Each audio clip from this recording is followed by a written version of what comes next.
Meu nome é Jamiro Vanderlei, professor de Clínica Médica da Unicamp, e convido você a assistir às aulas de propedêutica médica realizadas na nossa escola, Exame Físico.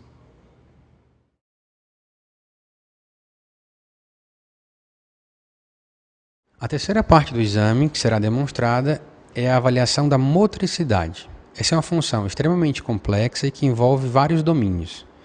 Então, o primeiro aspecto que nós vamos examinar é o exame do trofismo. Então, o exame do trofismo é um exame em que você deve, idealmente, deixar a paciente o mais exposta possível, né? Para que você possa avaliar, então, o volume e o contorno muscular da paciente. Ficando atento, então, para atrofias, ou seja, para perda localizada de volume muscular, né?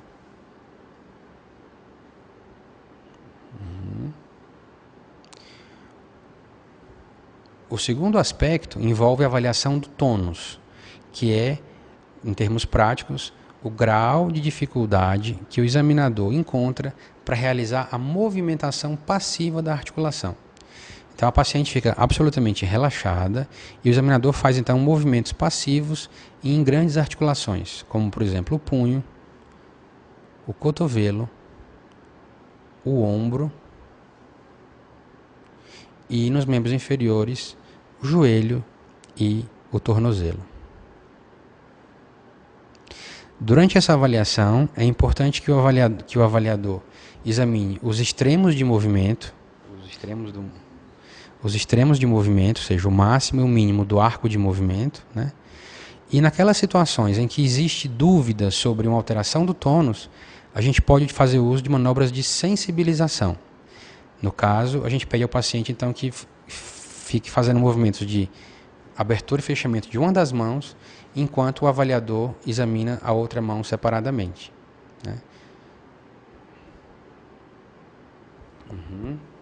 Perfeito. A seguir, a gente partirá para a avaliação da força muscular em si. A avaliação da força muscular ela pode e deve ser feita de duas maneiras distintas. A primeira delas são as manobras deficitárias. Nos membros superiores a gente tem algumas delas, como a manobra dos braços estendidos. Nessa manobra, o avaliador solicita à paciente que permaneça com os braços estendidos e supinados e com os dedos das mãos completamente abduzidos. Então, a paciente é colocada na posição de prova, em seguida ela é pedida para ter os olhos fechados e manter nessa posição por pelo menos 1 minuto, né?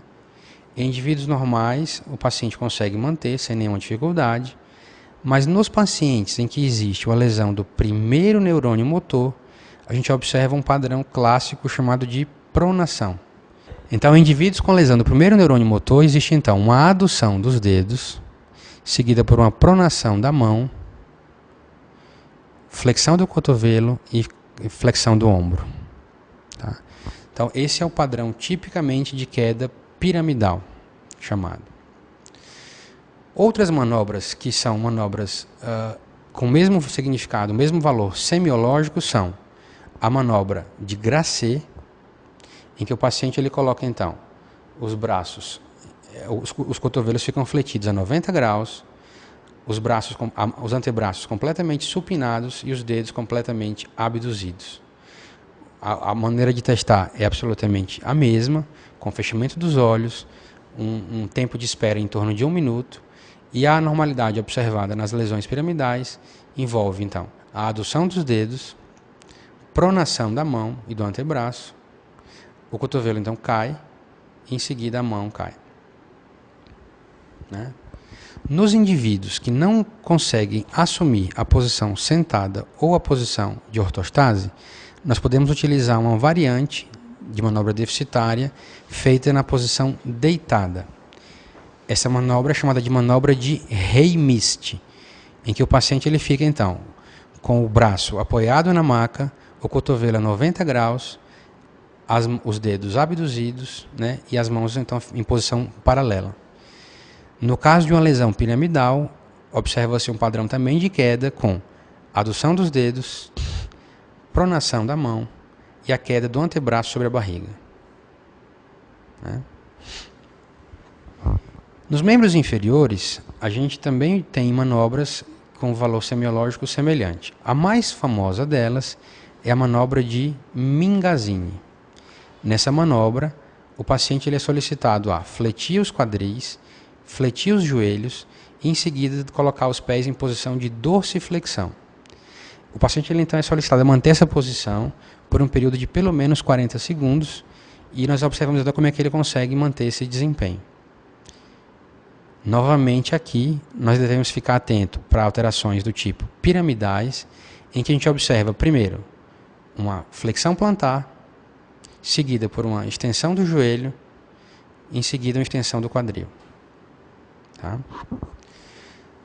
Uma outra manobra deficitária que pode ser pesquisada em membros inferiores é a manobra de Barré. Essa manobra o paciente fica então em decúbito ventral, os joelhos ficam fletidos a 90 graus e os pés em dorsiflexão. Então você mantém o paciente nessa posição por um tempo agora um pouco mais longo, pelo menos 1 minuto, e você observa se existe algum padrão típico de queda. No caso, esse padrão de queda envolveria a flexão plantar, em seguida a extensão do joelho e a queda da perna. Né? Então, essas são as principais manobras deficitárias, são provas úteis como triagem, porque elas são rápidas de serem executadas e que são especialmente úteis quando existe uma suspeita clínica de uma lesão do primeiro neurônio motor. Naqueles pacientes em que a suspeita ela recai sobre uma doença do sistema nervoso periférico ou quando o avaliador precisa de uma avaliação mais precisa sobre quais grupos musculares estão fracos e qual a intensidade dessa fraqueza, nós partimos então para a avaliação da oposição de força. A oposição de força envolve a testagem de grupos musculares isoladamente e para ser feita o examinador precisa dominar então a função de cada músculo e os pontos em que ele vai fazer então a oposição de força. Nós vamos demonstrar alguns músculos que são os mais importantes dos membros superiores e dos membros inferiores. Nos membros inferiores, iniciando na região distal, nós podemos testar então o músculo que faz a dorsiflexão do pé, o músculo tibial anterior. Então a paciente ela faz uma dorsiflexão, estabiliza o tornozelo com uma das mãos e opõe a força no dorso do pé com a outra mão. Tá? De um lado e do outro lado. De maneira semelhante, nós testamos os gastrocnêmios, que são os músculos que fazem a flexão plantar. Então, uma mão fica estabilizando o tornozelo, enquanto a outra faz a oposição da força na região plantar. Indo em direção à região de coxas, o principal músculo testado é o músculo quadríceps. O examinador ele passa, então, o seu braço sob o membro testado, apoiando a mão no joelho contralateral. Em seguida, ele solicita que a paciente estique o joelho, enquanto ele faz a oposição de força na região distal da perna. Isso é feito de um lado e também do lado contralateral. Isso. Nessa mesma região, nós testamos geralmente os músculos adutores da coxa. Essa avaliação pode ser feita de uma maneira conjunta, ou seja, os dois músculos ao mesmo tempo.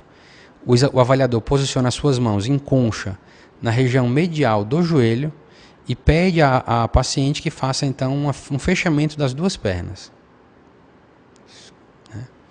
E finalmente, o último músculo que a gente normalmente testa na região proximal é o músculo iliopsoas, que é o músculo responsável pela flexão do quadril. Então, nessa avaliação, a paciente então flete o quadril, o avaliador apoia a perna dela em um dos seus braços, isso, e aí ele faz a oposição de força na região do joelho, enquanto a paciente tenta fazer a flexão do quadril.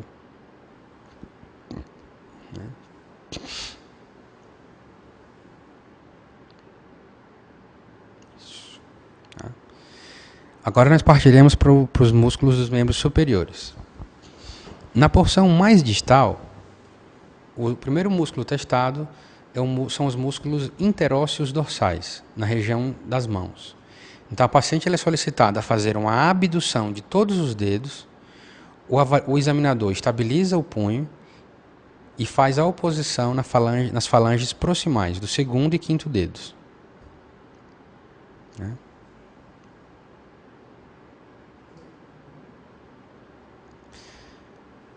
Na região do antebraço, nós testamos a musculatura a extensora do carpo. E nesse caso, o paciente então apoia o seu antebraço sobre a coxa ou sobre alguma superfície rígida. O avaliador estabiliza o punho com uma das mãos e faz a oposição de força na região do punho. Isso.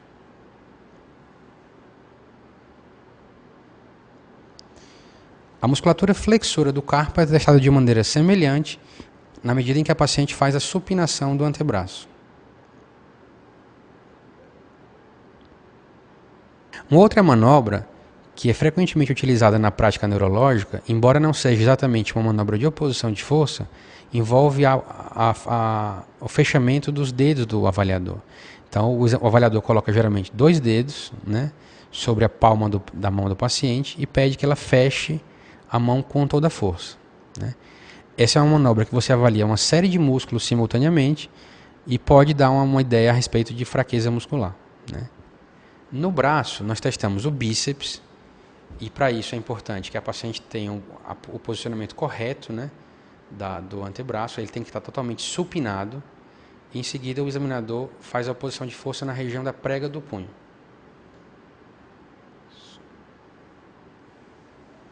Do outro lado.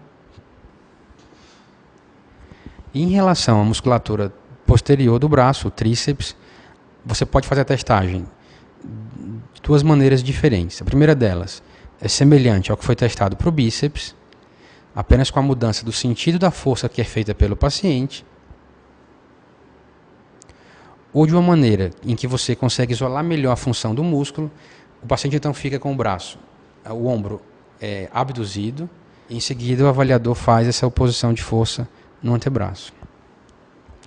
O último músculo que frequentemente é testado é o músculo responsável pela abdução dos ombros, que é o deltoide. Então, nesse músculo, o paciente ele faz uma abdução dos 2 braços simultaneamente e o avaliador então faz uma oposição de força, tentando fazer uma força no sentido contrário.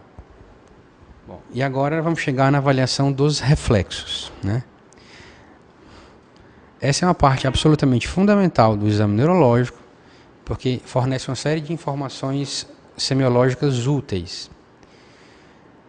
Os reflexos se dividem basicamente em reflexos osteotendinosos, ou reflexos profundos, em que geralmente se utiliza um martelo para elicitar, e os reflexos superficiais, que nós vamos avaliar sem utilizar o martelo e que vão ser demonstrados num segundo momento. Então, os reflexos profundos nos membros superiores são o reflexo flexor dos dedos, que pode ser pesquisado tanto com o martelo quanto sem o martelo. Então, sem o martelo, né, o avaliador pode pesquisar através das técnicas de Tromner, que o examinador faz uma espécie de conchinha no terceiro dedo da paciente e dá então um peteleco de baixo para cima nesse dedo. A manobra de Hoffman envolve o segundo dedo. O examinador então faz uma pinça na falange média e novamente dá um peteleco na porção distal do segundo dedo. Com o martelo, a gente pode pesquisar esse reflexo pela técnica tradicional, em que você coloca, a paciente fica com a mão em posição supinada, o avaliador coloca 1 ou 2 dedos na falange proximal e em seguida ele percute os seus 2 dedos. Isso. Então são 3 técnicas diferentes para pesquisar o mesmo reflexo, que é o reflexo flexor dos dedos. Em indivíduos normais existe apenas a flexão dos 4 primeiros dedos e em condições patológicas em que existe lesão do primeiro neurônio motor, a gente observa, além disso, uma flexão e uma adução do polegar. No antebraço, nós temos mais alguns reflexos reflexos profundos. O principal deles é o reflexo braquiorradial, ou estilo radial. Então, nesse reflexo, o paciente fica com o braço em posição semipronada e o avaliador, então, percute na região do terço distal do rádio, próximo do punho.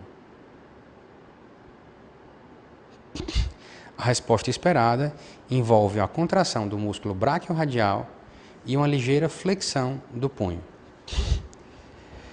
Próximo a esse reflexo, são pesquisados também os reflexos pronadores, em especial o reflexo radiopronador, em que é percutido na região ventral do antebraço, e a resposta esperada ele envolve a pronação da mão e do antebraço, e o reflexo cúbito pronador, que é percutido na face dorsal do antebraço. Indo em direção proximal, nós temos agora o reflexo bicipital, que pode ser pesquisado através de duas técnicas. A primeira delas, a paciente fica sentada com o antebraço relaxado, o examinador posiciona o seu polegar sobre o tendão bicipital e em seguida ele percute o próprio dedo. A outra manobra envolve o apoio do braço do paciente. Então, o braço da paciente ele é apoiado sobre o braço do avaliador, ele aproveita para posicionar o seu polegar novamente sobre o tendão bicipital e percute com o martelo sobre o seu dedo. O último dos reflexos profundos pesquisado na rotina neurológica é o reflexo tricipital. O avaliador apoia o cotovelo e percute com o martelo uma posição do tendão que fica mais ou menos 1 a 2 dedos acima da proeminência óssea na região do cotovelo. Para todos esses reflexos, o avaliador deve ficar atento à avaliação da amplitude da resposta, da latência entre a percussão e a resposta, mas, sobretudo, ficar atento à área reflexógena, porque é isso que vai definir o caráter patológico do reflexo. Em alguns desses reflexos demonstrados, a gente deve lembrar dos chamados pontos de exaltação. São pontos em que o reflexo não deve ser obtido em indivíduos normais, mas que ele é obtido em indivíduos que têm lesões piramidais. No caso do reflexo braquiorradial, esse ponto de exaltação é o epicôndilo lateral,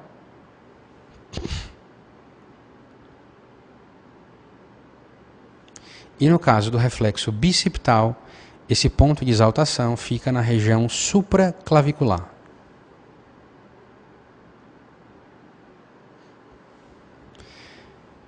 Nos membros inferiores, os três principais reflexos profundos são o reflexo patelar, que é pesquisado na região infrapatelar, no tendão do quadríceps.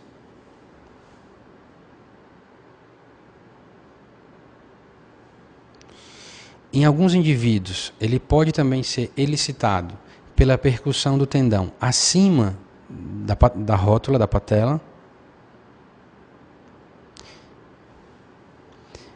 O reflexo adutor das coxas, que é pesquisado posicionando os 2 dedos do examinador na região medial do joelho, e em seguida você percute sobre o seu dedo. A resposta esperada é uma contração do adutor e fechamento da perna daquele mesmo lado. E, finalmente, o último é o reflexo aquileu, em que o avaliador faz, com uma das mãos, uma leve dorsiflexão passiva e percute sobre o tendão de Aquiles. Em relação à técnica de exame, o reflexo aquileu é o único reflexo que pode ser pesquisado utilizando o cabo e não a ponta do martelo. Os mesmos princípios comentados em relação aos membros superiores valem para os membros inferiores, de modo que o examinador deve ficar atento à amplitude das respostas, à latência entre a percussão e a resposta motora e, sobretudo, a questão da área reflexógena. Especialmente para o reflexo patelar, nós devemos ficar atento ao aumento de área reflexógena, que é pesquisado ao percutir a região anterior da tíbia. Um conceito importante é que o reflexo obtido na percussão acima da patela, ele não é considerado um ponto de exaltação. Os reflexos superficiais são reflexos pesquisados fazendo geralmente leves toques ou trações sobre a pele do paciente. E geralmente não se utiliza o martelo. Em termos práticos, a gente considera como reflexos superficiais o reflexo cutâneo plantar, o reflexo cremasteriano, o reflexo abdominal superficial, ou cutâneo abdominal, e o reflexo córneo palpebral. Nós vamos demonstrar aqui os reflexos cutâneo abdominal e o reflexo cutâneo plantar. Então, o reflexo cutâneo abdominal é pesquisado deixando o abdômen do paciente exposto. Você utiliza um objeto de ponta fina e você faz então um ligeiro toque, uma ligeira tração em cada um dos quadrantes definidos a partir da cicatriz umbilical. Em indivíduos normais, isso vai desencadear uma contração da musculatura da parede abdominal e a cicatriz umbilical vai se dirigir para o ponto que foi estimulado. O outro reflexo superficial que vai ser demonstrado talvez seja o reflexo mais famoso dentro da neurologia. Porque quando ele está alterado, é um indicativo muito claro de uma doença do primeiro neurônio motor, o chamado sinal de Babinski. Então, para pesquisá-lo, o paciente deve estar relaxado, com a sola do pé descoberta, e o avaliador vai utilizar novamente um objeto com a ponta fina, mas não pérfuro-cortante. Esse objeto ele é tracionado na região plantar, começando no calcâneo, indo pela borda lateral do pé, e em seguida fazendo uma curva até a base do hálux. Em indivíduos normais, essa manobra desencadeia uma flexão dos dedos, de modo que a gente chama de reflexo cutâneo plantar com resposta em flexão, isso é a resposta normal. Por outro lado, quando essa manobra desencadeia uma extensão do hálux e uma abertura dos dedos em leque, nós usamos o termo reflexo cutâneo plantar em extensão ou sinal de Babinski. Esse é um sinal praticamente característico de uma doença do primeiro neurônio motor. Em algumas situações, os pacientes eles podem ter cócegas ao estimular a região plantar, de modo que a interpretação da resposta obtida gera dúvidas. Nesse tipo de situação, é importante que o avaliador saiba de algumas variantes de obtenção ou chamados sucedâneos. As principais na prática clínica são a manobra de Oppenheimer, em que você utiliza os seus dois dedos, fazendo uma pressão sobre a região anterior da tíbia, começando próximo do joelho e descendo até a região dos maléolos. Com essa manobra, se o paciente ele tiver então o sinal de Babinski, você vai reproduzir a extensão do hálux e a abertura dos dedos em leque. Né? O terceiro reflexo superficial que demonstraremos será o reflexo corneano ou reflexo córneo-palpebral. Esse é um reflexo que é pesquisado utilizando um objeto extremamente suave, como uma gaze ou um algodão, em que vai ser tocado na borda da córnea.